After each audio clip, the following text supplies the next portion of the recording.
निर्दयी नाहीये।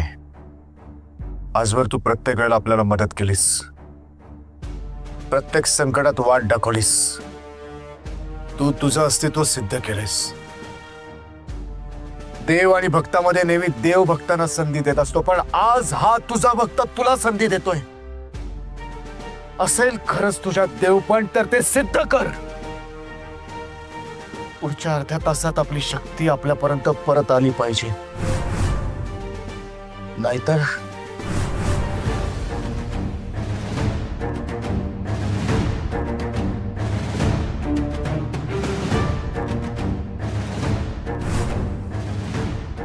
नाहीतर तुझ्या याच अस्त्राने तुझा हा भक्त इथे संपवून घेईल स्वतःला।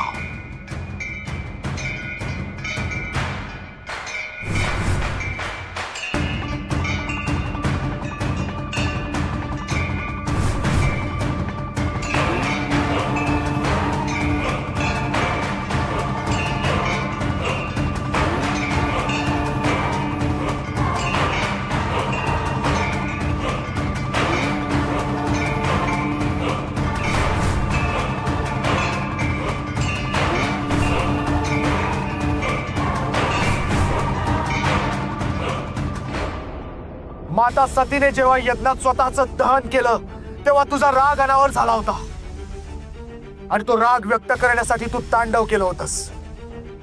त्या तांडवाने सारी जीवसृष्टी हादरून गेली होती।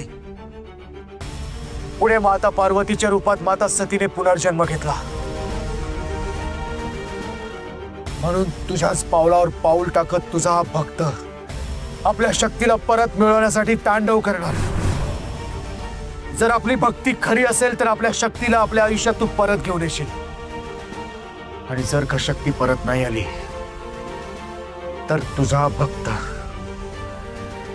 या तुझ्याच अस्त्राने तुझ्याच पुढ्यात स्वतःला संपवून टाकेल, आणि मग आपल्या मरणानंतर सगळे तुला भजायचं पुजायचं बंद करते,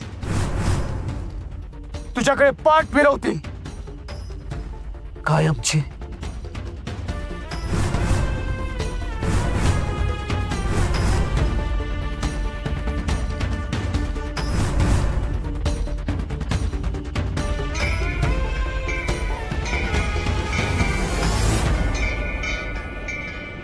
कोण करत होता हा शंकरात? हा आवाज माझ्या कानावर का आदळत होता? बघायला हवं।